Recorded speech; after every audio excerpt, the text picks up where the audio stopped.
I guess I'll just kick things off. So, Barry, thank you so much for joining us for this. This is a very special moment for us, a bit of a passing of the baton as we talk about your experience as the tech savvy interpreter and handing over to the tech savvy interpreter 2.0 or the two 2.0. tech savvy interpreters 2.0.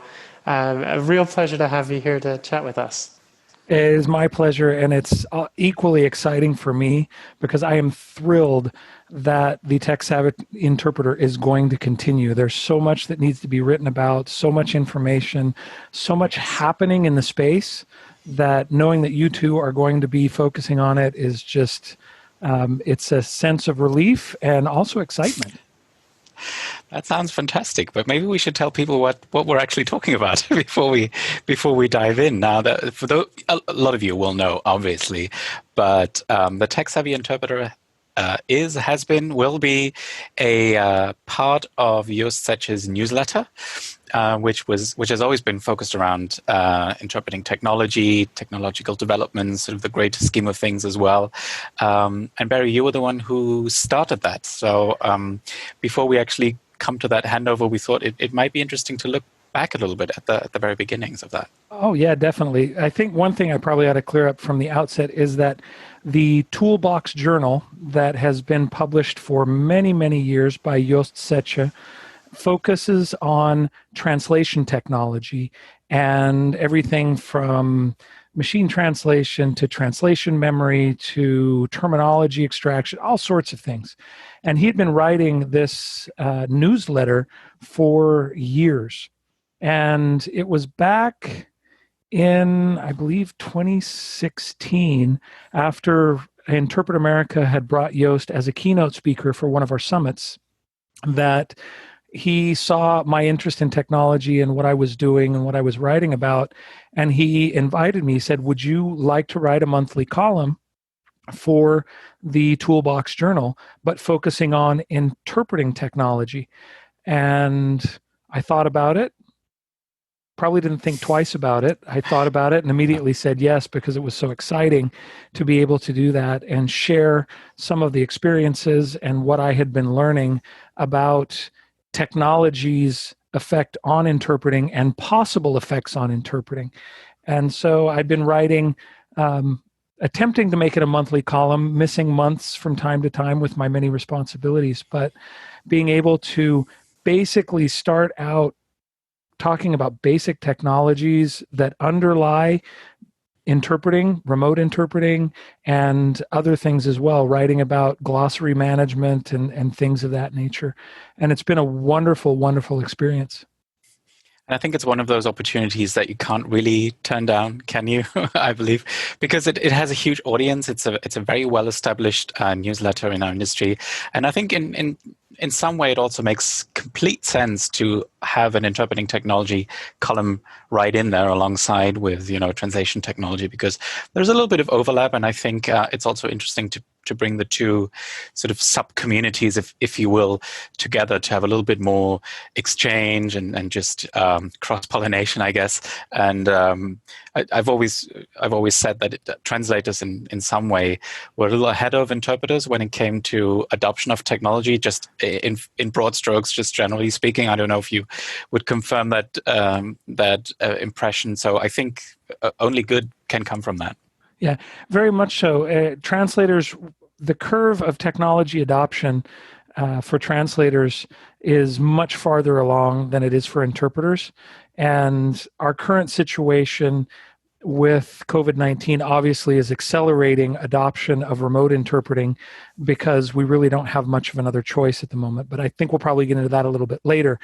But Joost had noticed that as well, and he said the time has come. Interpreting technology is really starting to move, and he felt that it was just the perfect time to fold in a column about technology and interpreting into the Toolbox Journal.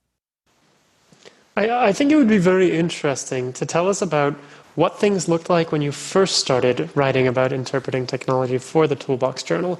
How are things different from how they are today?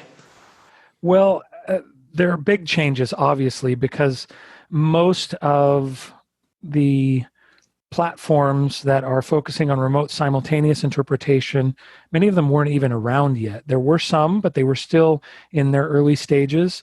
And I guess I could describe the general approach to technology from conference interpreters. And of course, whenever you paint with a broad brush and in broad strokes, you don't get the detail that there really is in real life. But I'll share a quote that came from one of the interpreters that I very much respect here in the United States, been working for many years. And I remember once we were talking and I was sharing with him my interest in technology and how interpreters should be more involved in technology and understanding it and its development. And he looked at me and he said, interpreters don't care about technology. They don't want to know about technology. All they want is to be able to go into the booth, do their job, and go home. And so I realized that there was, I don't know if it's a generational difference. I don't know if it's just that I ended up being an interpreter and a tech geek. I'm not sure. But that was a general sentiment. And that sentiment has obviously shifted as we have been forced to move online if it is we want to work during this extraordinary time. And so that's probably the biggest shift that I've seen. The technology landscape, you did see a few remote simultaneous interpretation platforms that were experimenting. They had a little bit of funding to create something, but they were limited in what they could do, and they had to get things out and try to find clients to become successful companies. And they were working very carefully to do that. There were some early adopters or some of the leading edge companies that were trying to make it work and had been at it for a number of years. They had come out of incubators, but when it all was said and done, one went belly up, another ended up being acquired because they didn't have the runway, the funds to continue with the development. And so it's actually interesting if you look at the adoption curve of a lot of technologies. And I guess one thing I would say is that we, as a group of professionals, we consider ourselves special. And I don't think that's a bad thing, right? We do something that is unique. But not in all ways. Point taken there, Alex, with that vocalization there. But we consider ourselves special, and sometimes we don't think that we are part of larger trends. And one of the things that became very clear to me as I would write and as I would look at new technologies and I would see adoption or lack thereof, it became very apparent that this is all part of a much larger force, a much larger process. And that if we can understand that larger process, then we can have a better understanding of where we are likely to be affected and how. So I think seeing that initially was one of the motivations to just start writing. Some of the initial columns, I wrote a column about testing your internet connection speed and explaining basics like, okay, what does ping mean? And what's an acceptable ping if you're planning on doing audio and video? What are upload and download speeds? And what is acceptable for most platforms? Just really basic stuff, but yet was very well received. And I would get thank yous for just explaining these things because people really didn't know. So that was extremely gratifying initially, and I think we've kind of moved on, and there's much more detailed and more specific writing that can happen as you guys move into 2.0. Yeah, I definitely agree. And I think you were, alluding to the early days of RSI platforms. So that's kind of interesting to look at as well, because I think to some of us, many of us, maybe it seemed like a solution in search of a problem. But I think that feeling certainly has been overtaken by recent events. But we can get to the present and future in just a second. But maybe that's also a good starting point to look a little bit at the technological developments that have happened sort of over the years as you've been writing the column. So things like WebRTC. What do you think have been exciting developments or really big developments that have been very crucial, very, very important for the field of interpreting and our technology, if you will? Well, the big developments that have affected interpreting and are affecting interpreting now, the groundwork was laid almost a decade ago. You go back and you look at what companies like Cisco were doing with their telepresence rooms, and installing those. They were extremely hardware heavy.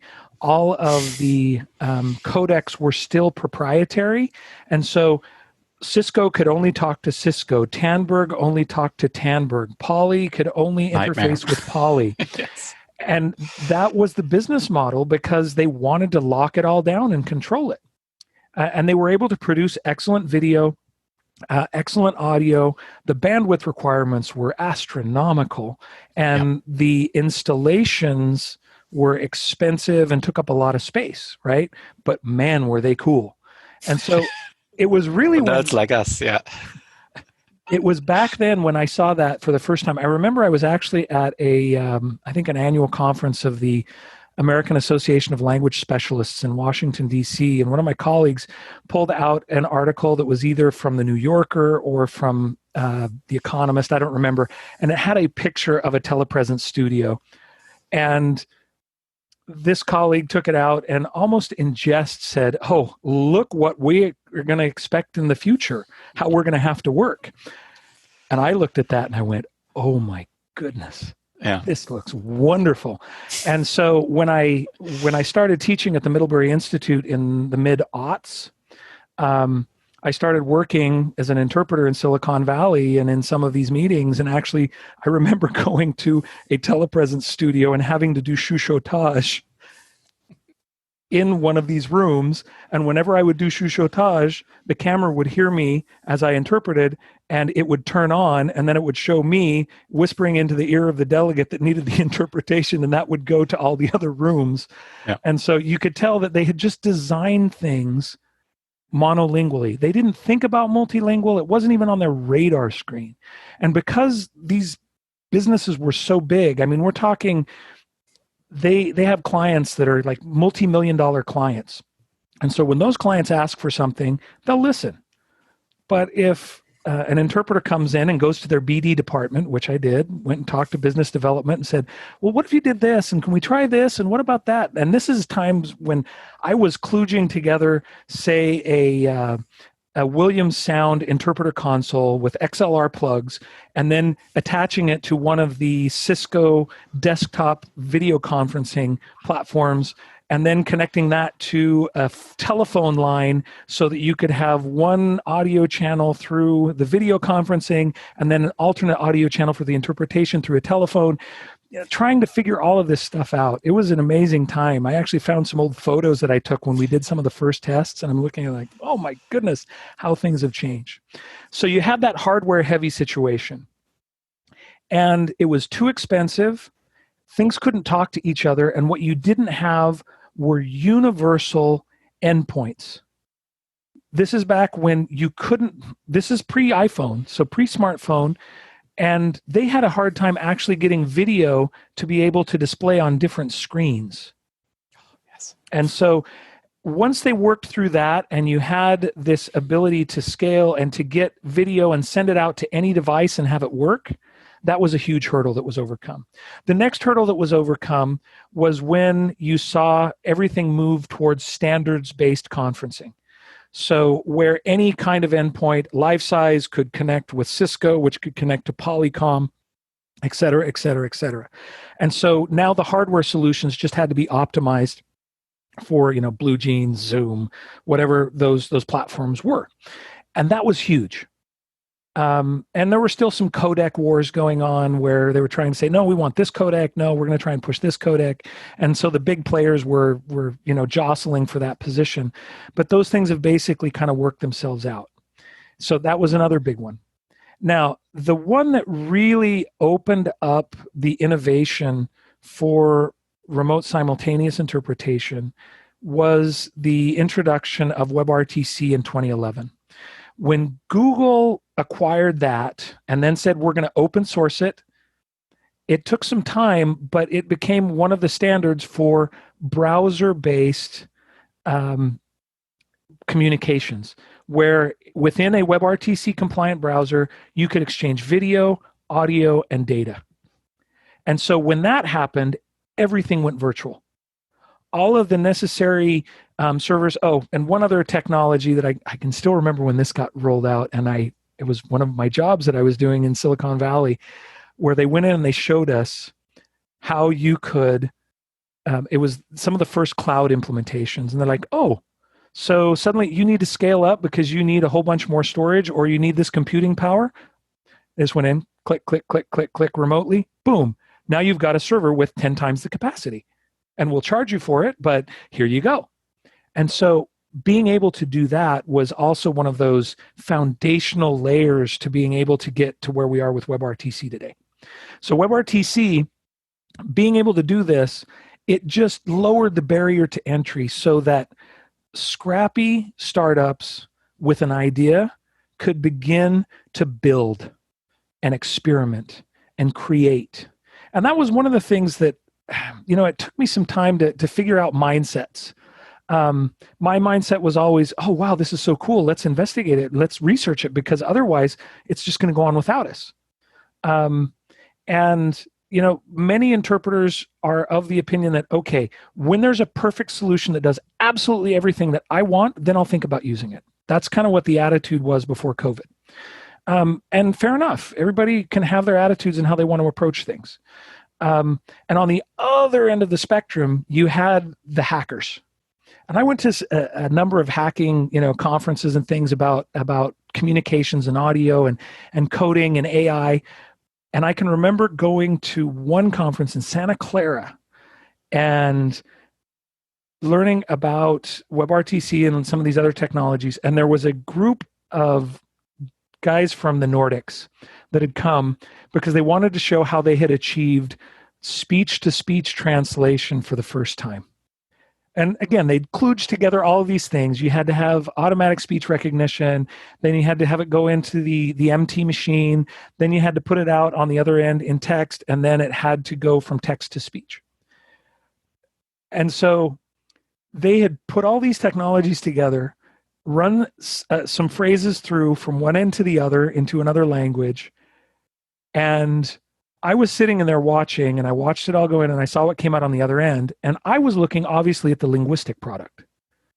And I was like, oh, that's no, that preposition is wrong. And oh, no, it didn't understand that that's a polysemic word. And so I was looking at all of those things and just thinking, this is an utter failure.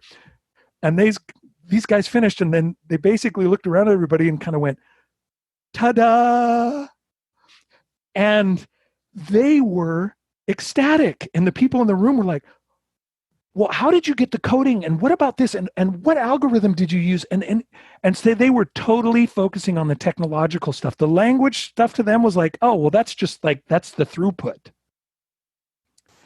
And I realized that we just have communities that were talking past each other. And what we need are communities that understand each other. So that we can actually find tools that will be useful for us, and we can understand what tech can do and what humans can do and what humans and tech can do together, right? So I know I'm going off on all these crazy tangents, but if you go back to WebRTC, that got introduced, you started to see companies like ZipDX, like VoiceBoxer. You had the one company, Babbleverse, that really had the vision for this before the technology was really ready. And I think they ended up getting burned pretty bad on a couple of occasions because of what they implemented and the way they went about it. Yeah. Again, not understanding the community that they were reaching out to. They got a lot of flack. I remember that. Oh, that huge flack. And, they were really trying to do their best. But again, it was just these different mindsets of the way things were done. And I think that they were just a little bit too early in the curve to actually be successful.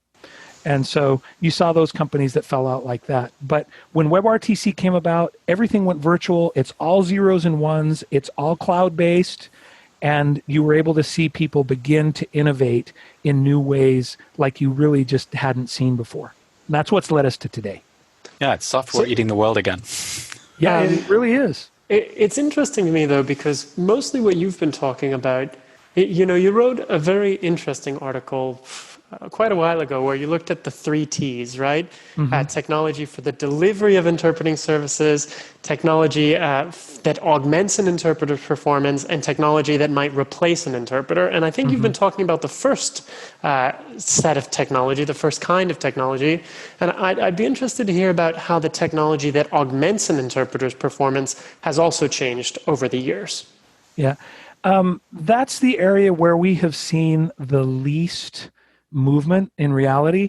I mean, if you look at this in the big picture, clearly databases suddenly augmented an interpreter's ability because we were able to then go virtual with our glossaries. We didn't have to lug around dictionaries anymore, right? Often we don't think of that as terp tech, right? But it is in a broader sense. Same thing with word processing. PowerPoint has radically changed the way we work, right? Whether we like that or not.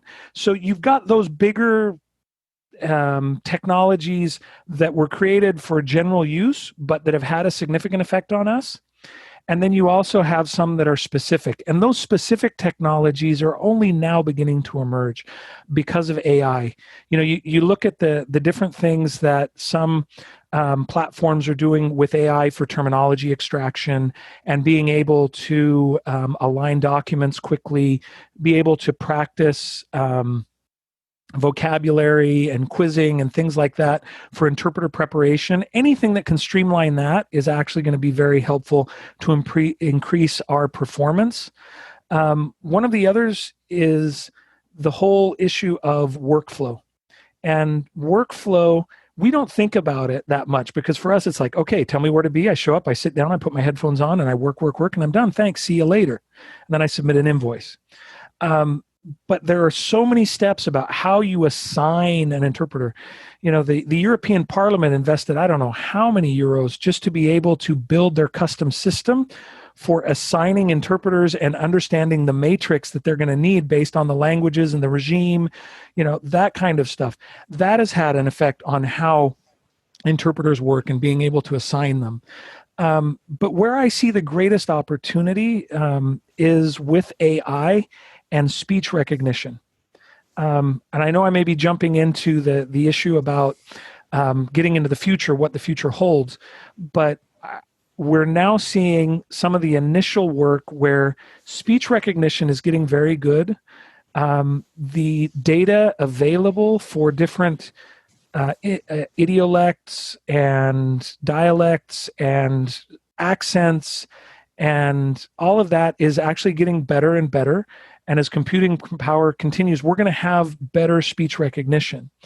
And if we could have recognition of proper names and numbers, as you know, Claudio Fontignoli has been experimenting with this for some time in Germersheim, and we've seen some pretty interesting videos. They're like, wow, that's amazing. And I tried to replicate a lot of that and failed miserably. So we're incipient there.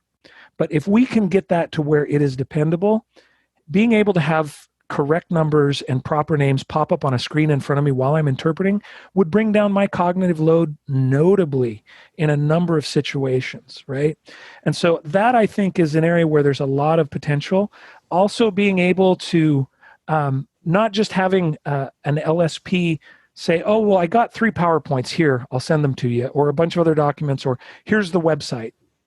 If we could have an AI program that could go to the website and pull out the information and extract terminology for us through a first pass, it's going to help us increase our efficiency in preparation for meetings in a lot of ways. So I think that's the most exciting area right now. It is with AI. And I think one of the things that we need to do to help us not be so afraid of AI or to be dismissive, because both extremes are actually not productive. If we're afraid of AI, that's not good. And if we're dismissive of it, that's not good either. If we can understand what it's good at, what it can do, what it can't, and then be able to articulate that appropriately, we're going to be in a much better position. And I'm not talking about saying, oh, well, it can't do this or it can't do that. It's, this is what it is doing. This is what we do. and let's see what it can do well and what it is that we do well. I am not afraid of being replaced for high-level conference interpreting. It is so complex, and we don't even understand it. And in speaking with a number of the researchers that are focusing on speech-to-speech translation now, I'm actually speaking at a conference that's going to be online now because of COVID this Friday, specifically about asking the researchers, the big names, the Microsofts, the Baidus, the Googles, to educate themselves about what it is we do. What are the mechanisms we use to cope with all of the information and the overload, and how do we manage cognitive load to do what we do to help inform them a little bit more. There's an interesting thing that Baidu is doing where they're actually replicating, to the extent possible, the ability to adjust decollage. Right? So we do that automatically all the time. They're trying to figure out a way where they can have the program wait 3 words or 5 words or 7 words before it actually makes a decision on what the translation should be. Right? That's clearly analogous to decollage. It's not the same thing, but there's an analogy to be drawn. So how many other analogies could they draw if they understood what we do? And it might help improve the AI. But at the same time, it might help them realize, oh my goodness, this is way more complex than we actually thought. So I think that there's an opportunity to educate some very smart people about something that they just don't know a lot about, right? There, sorry, tangent after tangent after tangent, but that's what happens when you're excited about something. So. Yeah, that's just a lot going on. And I can just say from my own experience that, in fact, many of the people who work on the engineering side of language technology are very interested in hearing the interpreter's perspective. So it's not like we're sort of trying to talk at them and we can't convince them. No, they're actually interested. So it's really worth sort of engaging in that conversation. I think we need to do that a little bit more. Absolutely would agree with that. But sort of as we move into sort of the present state of things, I guess.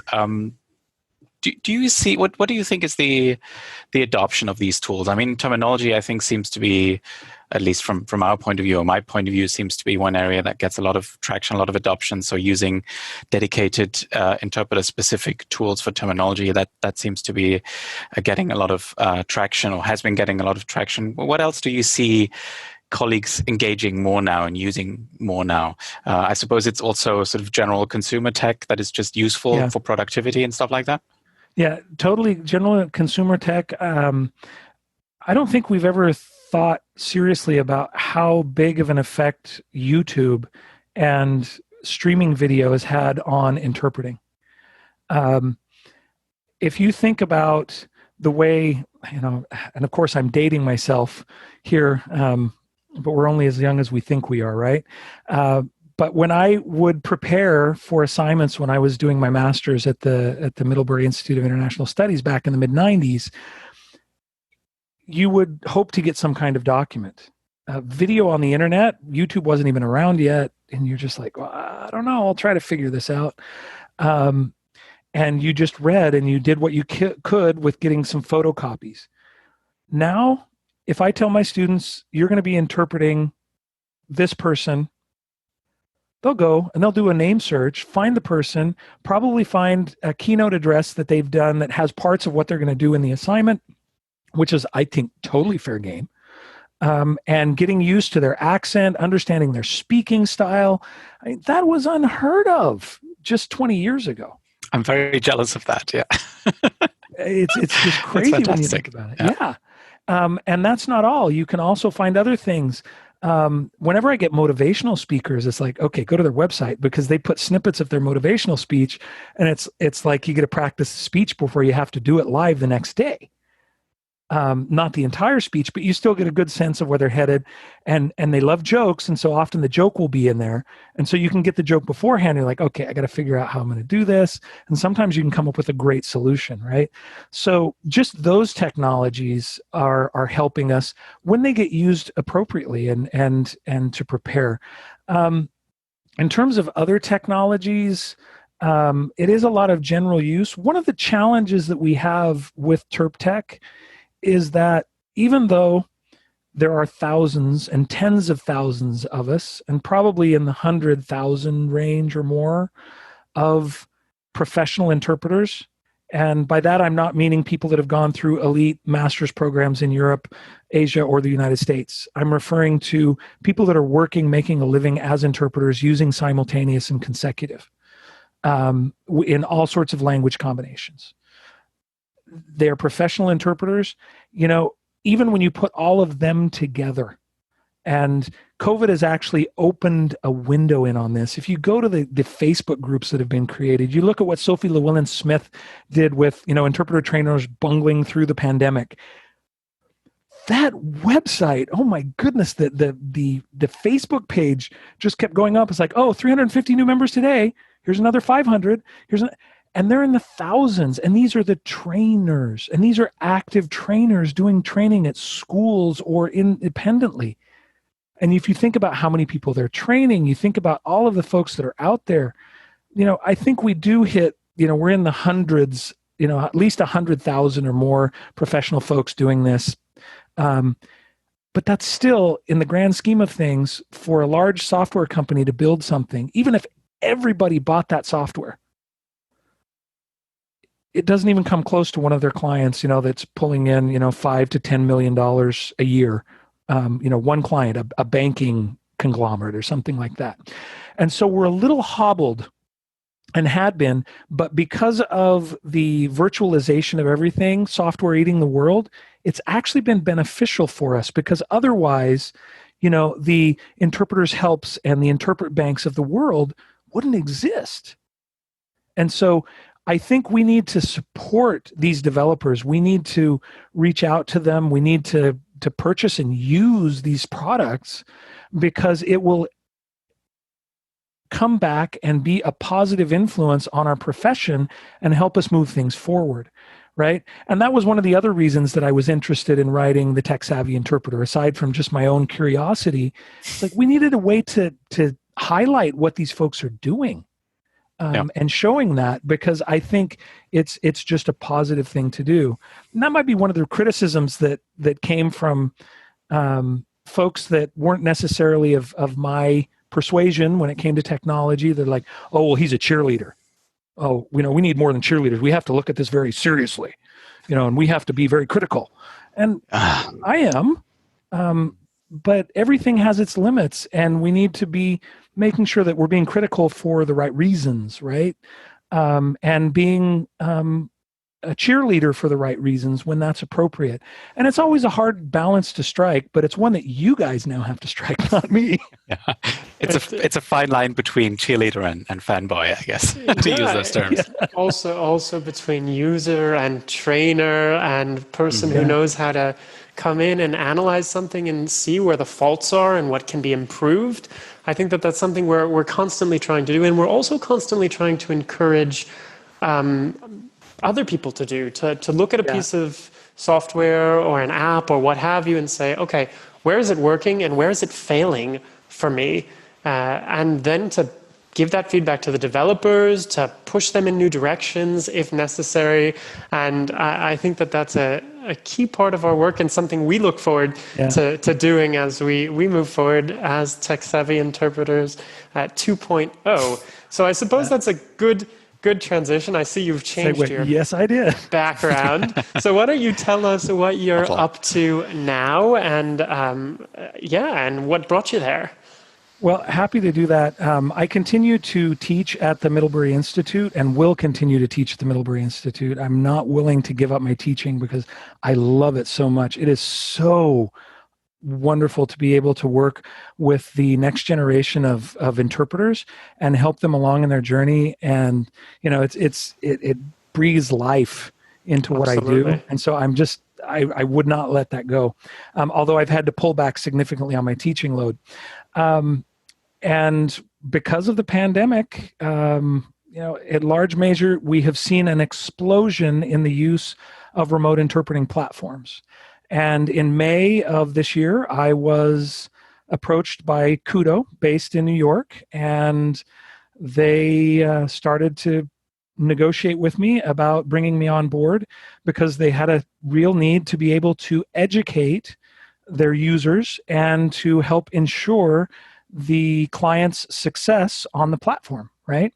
And so that was where they had been following my reading and my writing in the Tech Savvy Interpreter for years, what I'd been doing with Interpret America, as well as my teaching as a professor and my social media presence. And they said, we think that this is a really good fit. And so we talked, and I realized that it was an opportunity to be able to have another positive influence on the development of the technology. It would mean some radical changes, right? I can't write the Tech Savvy Interpreter column anymore if I'm wearing the Kudo jersey, which I wear very proudly, but it just wouldn't be right. We need someone like you guys that have that distance and that space between the products and the providers to be able to comment on them in a way that you can still be as aloof as necessary, right? To have people read you and to have that credibility. We'll be aloof with regard to Kudo, don't you worry. Oh no. But with everybody, and I also have seen the writing and know what Alex has been doing for a number of years since we first met in Brussels, and you guys are just, I really think, like the ideal team to, and here's cliche alert, but take it to the next level or to 2.0 with video and all sorts of other things. But my time at Kudo has been amazing. It has opened up my eyes to an entirely different side of the business, right? And it is a business. We have to recognize that, right? I interpret to make money because I need to put food on my table, and these companies need to do the same. And so as I've done this and I've looked at what's going on and how people are working to try and provide the best service possible, and it's been amazing. And I am so happy to be a part of this team because they really do have the best interests of all of the interested parties at heart, where you're trying to build something, but you can't change things from one day to the next, right? You got to make sure that you're building things out, you're carefully looking at it so that everything's going to work, and you continue to iterate and improve.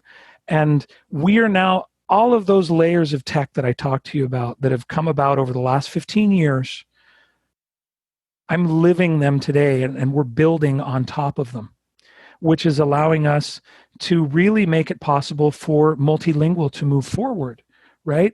I always had this bumpy road slide in so many presentations I've given in the last 4 years. And I would always tell people, I said, the road ahead is a bumpy one. Don't kid yourself. It's not going to be perfect. It's not going to be like it was before. And this was all before COVID, right? The penny dropped for me with COVID. I'd flown out to California to meet with my students for 2 weeks. We were doing midterms and some other classes, what I normally do. I had another interpreting assignment in California. It was presential. They didn't cancel. It was my last one before everything just locked down. And California was just going to lock down. The universities announced that they were moving to online classes for the rest of the semester. Everything was just topsy-turvy. And I got on the plane, and there are no masks yet. They weren't talking about this. The plane was almost empty. It was deserted. And I'm flying back to DC, and I started to put two and two together. And I said, they'd started to ground international flights. And I said, what is going to happen to the profession? Mm-hmm. And literally over the course of 2 weeks, just about all work dried up for conference interpreters all over the globe. And I realized that there was going to be this hiccup where all of the institutions were going to say, okay, well, we'll just put everything on hold, and then things will get back to normal. And then when the realization came that that wasn't going to happen, they started to say, what do we do? And then I started to get the emails, and then I started to get the phone calls. Barry, have you ever heard of this? Have you ever heard of this platform? Yeah. What would you recommend? All coming because of the work I'd done on the Tech Savvy Interpreter. And so I talked to people and said, okay, these are my experiences. This is what I've seen, but you need to make the decision for yourself. Here's some information. And I started to see the dominoes just begin to fall. And then the phone started to ring. Barry, could you do this? Barry, we've got this job. And my interpreting work just skyrocketed.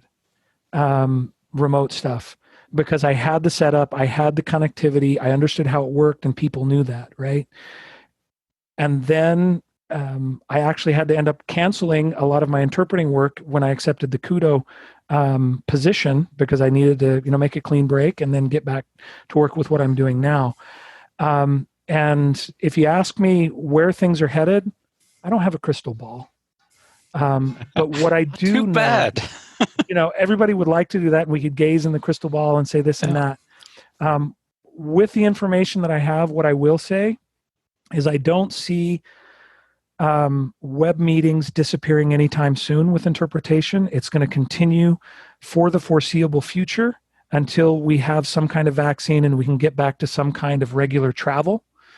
But before that happens, we are going to see more and more hybrid meetings where attendees may be on site, they may be remote. Interpreters may be on site, they may be remote. And so there's going to be a blending of the online platforms working to provide service together with on-site rooms. I will tell you, we do that now at Kudo. We are integrated into a lot of conferencing rooms across Europe, in the United States, in other countries as well, because we see this coming. And in some cases, it's already being used in certain organizations, right? So quite a few, I'd say. I think yes. Both Alex and I have experience with this on a pretty regular basis. So yeah, exactly. And that's going to continue, but it's not going to be the only type. And I think I would open another parenthesis here, and I would say that all this stuff that we've been talking about is the known market that we know, right? It's the institutions, it's the international organizations. They've adjusted their work to online. But what we're also beginning to see is a growth in work because people are not moving online, but they're saying, well, why don't we do this online? We're doing this online. Why don't we just add languages? And so I think the net effect is going to be that there's more work, but it's going to be different work.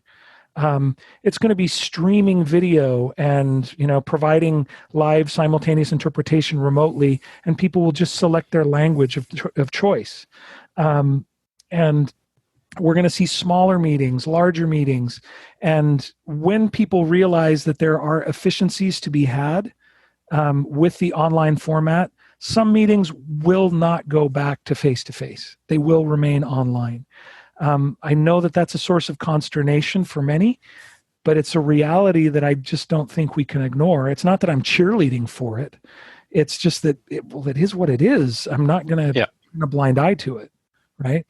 And I'm really wondering if there's a sort of as we look into the future again, I'm wondering if there's sort of a cautionary tale to be found in the whole coronavirus development for interpreters, because as you said, and as we've been saying for a long time, is that interpreters had a sort of reticent attitude, to say the least, and say, okay, this is not perfect, so we can't use it, or this doesn't work for me, hence it doesn't work for anybody, or those kinds of things. And then in a very short amount of time, it just had to work, or it had to be made work. So I'm wondering if we can learn from that as a community, and if we can sort of improve on that, if we look at things like, artificial intelligence and natural language processing and stuff like that, which could be sort of not to use the second wave metaphor, but it could be that, the next sort of big thing that's coming around the corner. I don't know if you see that happening already.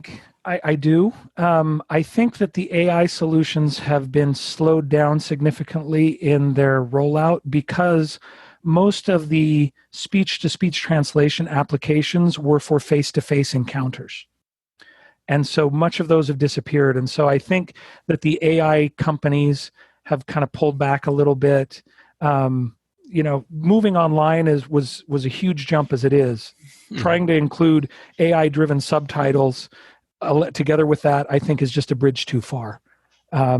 just because it's hard for people to just adapt to being on a screen all the time as it is, right? We hear about Zoom fatigue, and Zoom fatigue is real, right? We know that. But we deal with it because we have to. I think if there's a cautionary tale that I've found in this, Alex, I was able to connect the dots, and I'd thought about this a little bit, but it wasn't until I gave a presentation a couple of weeks ago at Hong Kong Baptist University on the development of remote simultaneous. And I was able to juxtapose the research that I'd done when I translated Jesus Baigorri's book on the birth of a profession, right? Yep. Several years back. And just going back and looking at these quotes from the League of Nations interpreters, they what I'm hearing in some blogs from folks, and it's not a criticism. I understand their concern and their position, but they echo almost to the letter the same comments that were included in the official reports from the League of Nations when they with the telephonists. Yes, exactly. Yeah. And I showed all these quotes, and then I said, these are from July 1930. It was like, oh. The jaw drops, yeah. Exactly. You get the jaw drop. But what happened there is that there was no need to adapt simultaneous. We were happy doing our consecutive in front. Thank you very much. And we have all sorts of reasons not to do this simultaneous thing with your little equipment this was used in one of the quotes, in your insalubrious conditions, in a box, right? In a box, booth. A glass box, yeah. Mm-hmm. Now, if you fast forward, we had the Second World War and that terrible worldwide conflagration that took place. And then there was a need for the Nuremberg trials.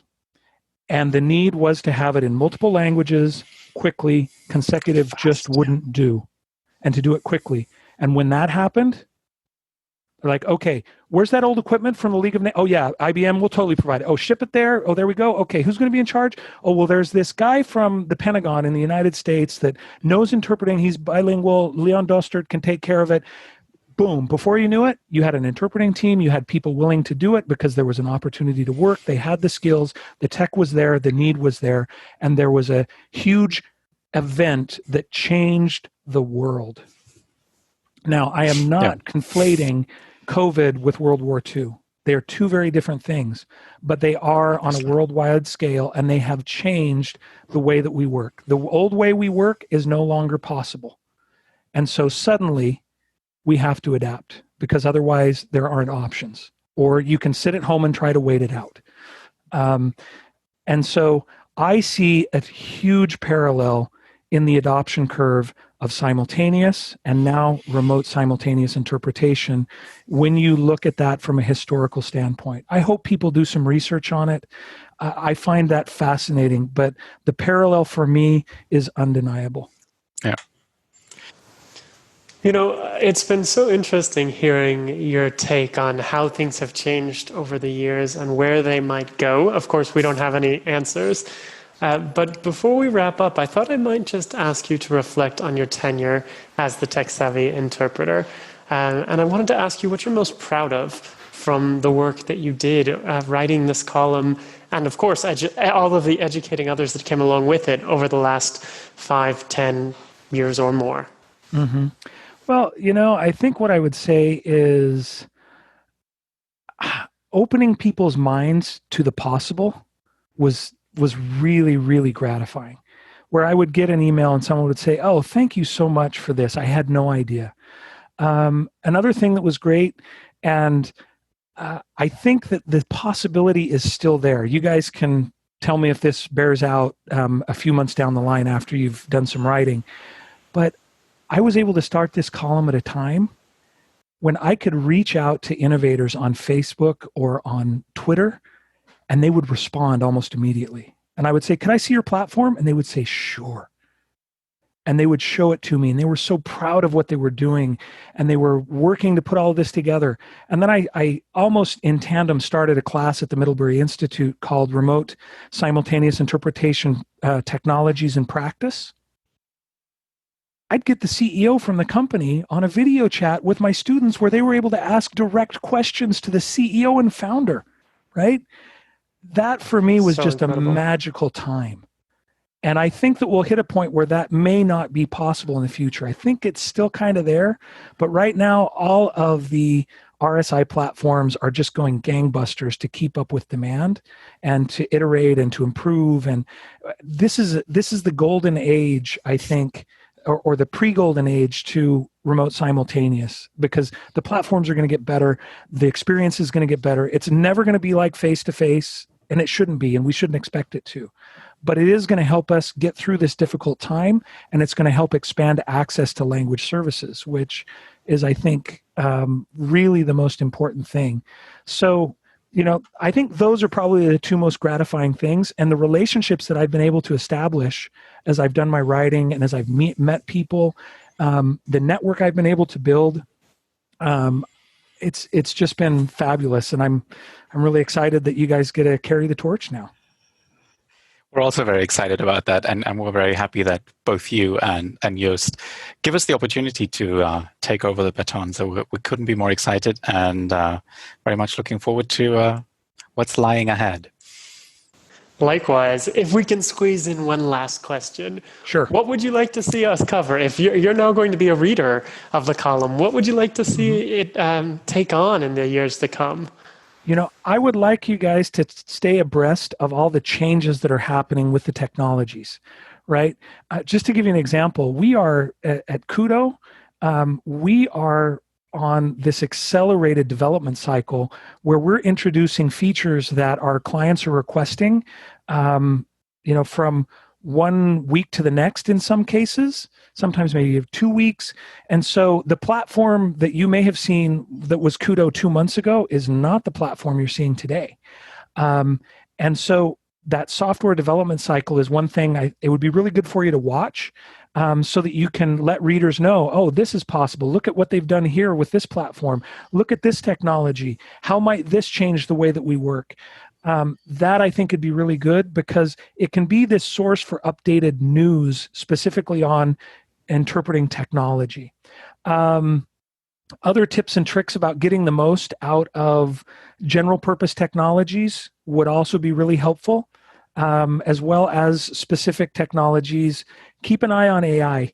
My mantra before COVID was really, while we were looking at RSI, AI came up and passed us, because you saw all of these AI implementations starting where AI with AI-powered subtitling for conferences in real time was a thing. It wasn't a perfect thing, but it was a thing, and there were people paying money to do it at their conferences. And so that's an area that I think you should watch closely. AI and its use for dialogic interaction at places where an interpreter would never ever be hired, right? Because I think that's the toehold for AI. And we need to know about that and keep an eye on it, right?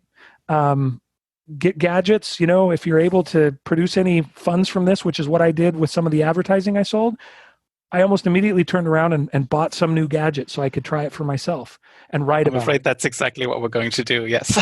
We can't help it. We've been buying gadgets left, right, and center for longer than I can remember. Well, if you can get the advertising rolling again, that's going to help offset those costs, and then you have the money to buy whatever you want, and you're beholden to no one as you do it.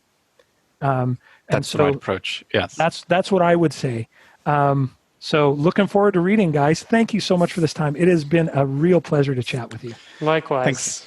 It was a pleasure for us too. Thanks for the good advice, and we're really looking forward to continuing the Tech Savvy Interpreter. Fabulous. Take care.